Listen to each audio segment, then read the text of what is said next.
This is Harsh Rules. I'm Ben Harsh, and today we're going to continue to learn to play the Hannibal portion of Hannibal and Hamilcar. Hannibal and Hamilcar was released in 2018 by Phalanx and designed by Mark Semenich and Yaro Andruskevich. This game supports 2 players and takes anywhere from 1 to 8 hours to play depending on the scenario you've chosen. This is the 3rd episode in the tutorial series for the Hannibal portion of Hannibal and Hamilcar. The first episode provided a general overview while setting up the game. The second episode dealt with the phases of gameplay. This 3rd episode will cover activating and moving generals and their forces. The 4th and final episode for the Hannibal section of this series will cover combat, sieges, and subjugation. Then we will move on to Hamilcar. So with our learning strategy laid out, let's get started. In our last episode, we looked at the 2 ways a strategy card can be played, either for operation points that can be spent for various actions, or by triggering an event. For this episode, we will focus on the military aspect of the game. This begins by using a strategy card's operation points to activate a general. So let's take a look at this particular operation in greater detail. Generals, whether using the miniatures or markers, have 2 key stats: a circle with a number of 1 to 3, and a square that may have a number from 1 to 4. The circled number represents that general's strategy rating. Generals with lower strategy rating are stronger than generals with a higher number. The operation point value of a strategy card indicates which generals can be activated. Strategy rating 1 generals can be activated by any strategy card, 1, 2, or 3. Strategy rating 2 generals can be activated by a 2 or 3 operation point card. A general with a strategy rating of 3 can only be activated by an operation point 3 card. A general's battle rating indicates the number of battle cards that general contributes to a battle, as well as a general's ability to execute tactical maneuvers. Many of these tactical maneuvers require a successful roll on a die. While discussing generals, it's also important to understand each side's chain of command. This is especially important when multiple generals occupy the same space. When this happens, they must follow their side's chain of command. Whenever a general is not in command of the forces in their space, the player cannot use their special ability. To regain the general's special ability, the player will need to activate the general, assign them troops, and move them to their own space. Now let's look at the chain of command for each side, starting with Carthage. Carthage generally manages their chain of command by way of the strategy rating. The exception to this is Hannibal always supersedes any strategy 1 general. So if you're using the optional Hamilcar general, who also has a strategy rating of 1, Hannibal will always outrank him when in the same space. Rome, on the other hand, has an entirely different chain of command system. The Roman player is always subject to the whim of the Senate and who they elect as their consuls. The Rome player may select 1 proconsul, but a consul always outranks a proconsul. Therefore, if a proconsul is in the same space as a consular general, the consular general is in charge. However, when consuls are in the same space and share an army, what happens? Well, when this occurs, the Rome player can decide which consul is in command, except when they're attacked by Carthage. If a consular Roman army engages in combat with Carthage, then the player for Carthage may roll a die to see if there's a change in command in the Roman army. A die result of 1 to 3 indicates no change in command. If the die result is 4 through 6, then flip command of the Roman army to the other consul. This game mechanic represents leadership coordination difficulties in the Roman army, and no doubt the egos of 2 generals that are essentially the same rank as mandated by the Senate.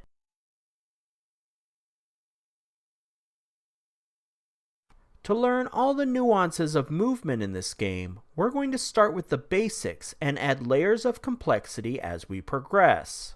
First, some key foundational rules to guide us.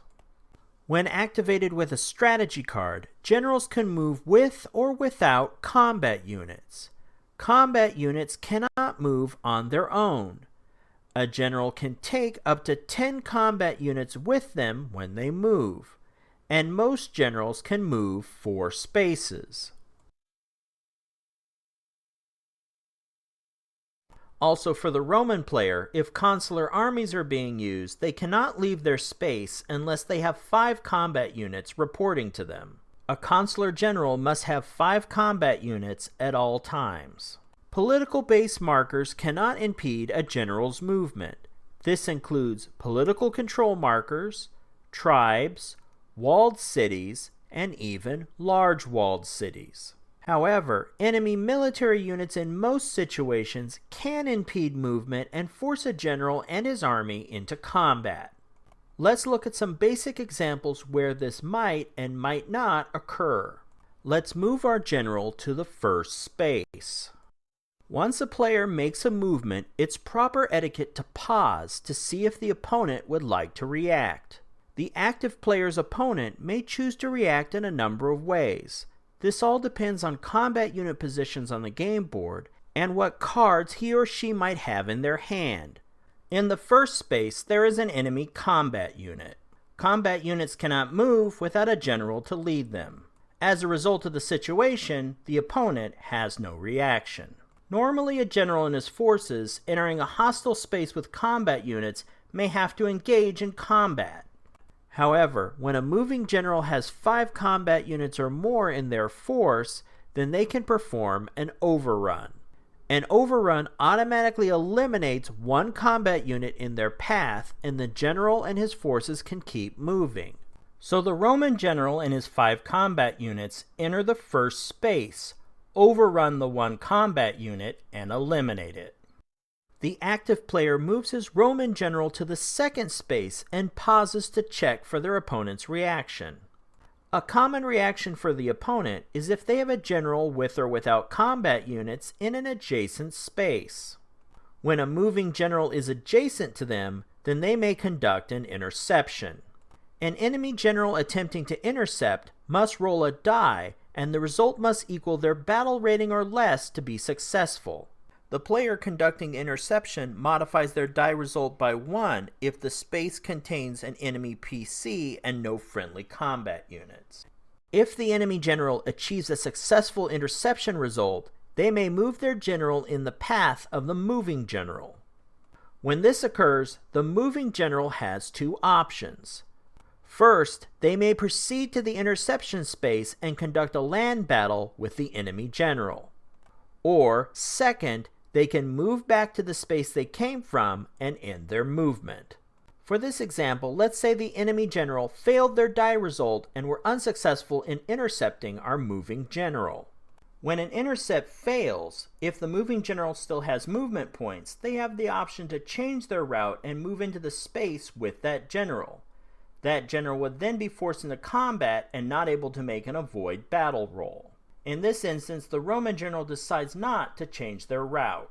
The active player moves their general to the second space. The Roman general is now in a space with an enemy tribe. The Roman general could end their movement on this space and then conduct a subjugation on this tribe. Subjugation is a prolonged military effort that would remove this tribe marker and replace it with a Roman political marker. We will cover subjugation and sieges in greater detail in the next episode of this tutorial series. For our example, the Roman general is not going to attempt subjugation on the hostile tribe. Instead, they're going to move on to the third space. Once again, the third space contains a single enemy combat unit. The player for Rome pauses and waits for a reaction. This combat unit is alone like before and subject to an overrun. However, because the combat unit is on a walled city space, the opponent has an option. For their reaction, they choose to move the combat unit inside the walled city. Walled cities act as a space within a space. Combat units can use this space to take shelter from the enemy. The number of units allowed inside a walled city is listed on the right side of the marker. Small walled cities allow 2 combat units. Large walled cities allow 5 combat units. Since all the combat units in the space have now taken shelter inside the walled city, the Roman army has no one to conduct combat with. Therefore, they have a choice. They can conduct a siege on the walled city, or they can proceed on to the last space. The army decides to move on to the next space. The fourth and final space is a large walled city with a lone general.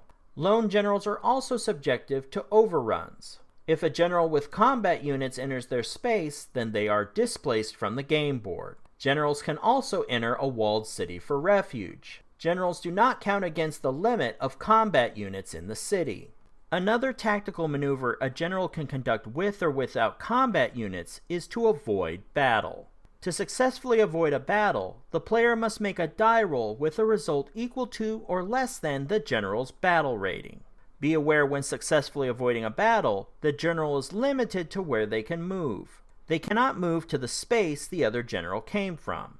They can only select a friendly or empty space. They also cannot avoid a battle across rugged terrain such as mountains or straits. If the general fails the avoid battle roll, then they're forced to conduct battle with the moving general and are penalized with 1 less battle card. The Roman general then uses his last movement point to enter the 4th space.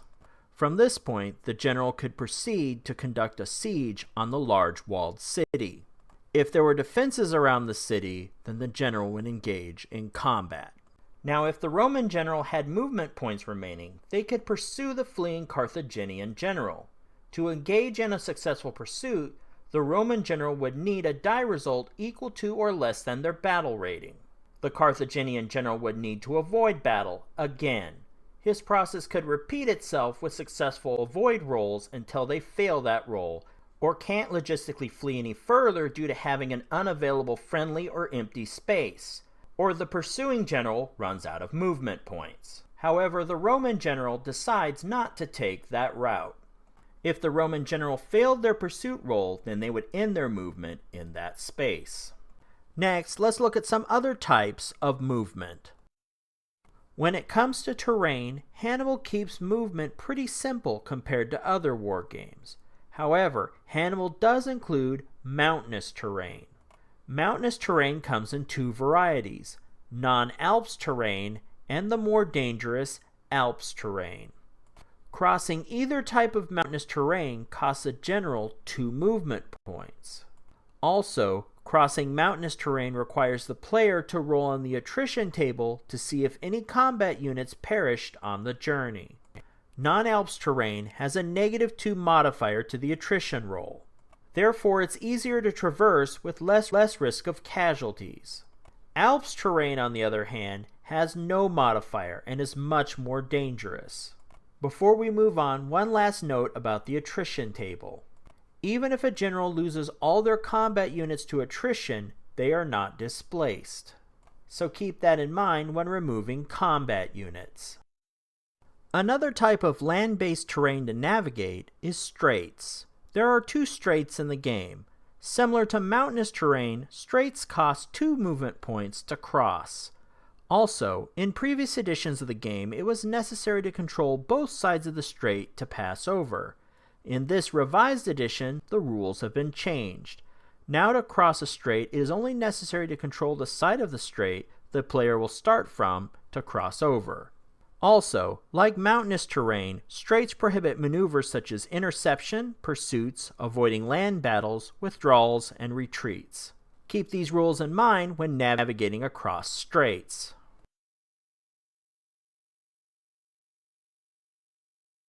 Naval movement allows a general with or without combat units to move from a port space to any other port space on the board. Similar to land movement, combat units by themselves may not use naval movement even if they're in a port space.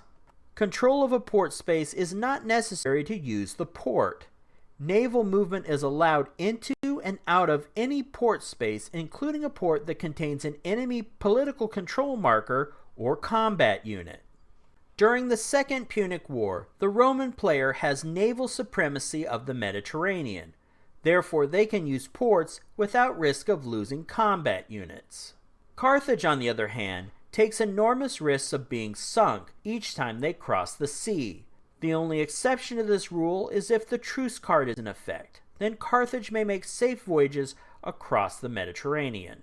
Otherwise, Carthage will need to make a special die roll every time they make an attempt at naval movement. Remember, for either side to conduct naval movement, they need a 3-point operation strategy card. The ship icons on the card will tell the player how many combat units a general can take with them across the sea. A one-ship icon indicates 5 combat units. A double ship icon equals 10 combat units. Minor and major campaign strategy cards have the double ship icon. On this view of the game board, I've highlighted all the spaces with naval ports. Each eligible naval port is marked on the game board with a ship icon. As you can see, not all spaces near the coastline are necessarily naval ports. Keep this in mind when planning a naval crossing of your own. Now let's talk about conducting Carthaginian naval movement when a truce is not in effect. Previous versions of Hannibal used a special table to determine a successful crossing. This new version of Hannibal uses a custom die with a blue circle and red diamonds to determine success. However, the die does not determine success on its own. Success is measured by the number of blue dots and red diamonds. A blue dot counts as 1 point towards success, and a red diamond counts as 1 point towards failure. Each naval crossing for Carthage has 3 possible outcomes. First, if the total of red diamonds outnumber the total of blue dots, then Carthage's ship is sunk. When a ship is sunk, all combat units on board are eliminated and the general is displaced. If the total number of blue dots are equal to the total number of red diamonds, then the ship returns to the port it came from. Still an unsuccessful crossing, but no one died. Finally, if the total number of blue dots exceed the total number of red diamonds, then the ship succeeds in crossing the Mediterranean and reaches the far port. As you can see from the faces of the naval die on the screen, success is very slim. However, there are also a number of modifiers, both good and bad, that can add to the blue dots and red diamonds. Now let's walk through the opportunities to earn blue dots or be penalized by red diamonds. Each opportunity or penalty is listed at the top of the Carthaginian Naval Transport panel on the game board. First, each port is marked by a ship icon on the game board. These ship icons may have dots or diamonds printed on the sails. These symbols indicate the port's value to either side. Red diamond ports are more valuable to Rome and presumably more heavily guarded. Blue dot ports less so. So first, add up the symbols on the port the ship will be leaving from and the port that the ship will arrive at. Next, add a red diamond to the totals if a port has a red PC marker on the space. A red diamond is added for each port with a PC, so check both outgoing and incoming ports. And that finishes off the red diamond additions for the situation on the game board. All other red diamonds are provided by the die roll. So let's work our way through the remainder of the blue dot opportunities for the Carthaginians. Next, the Carthaginian player adds a blue dot if they are using a lone general or a general with only 1 combat unit. Apparently, it's easier to slip through Roman naval forces with a smaller army rather than a large force. If the general is Mago, add a blue dot to accommodate his special ability.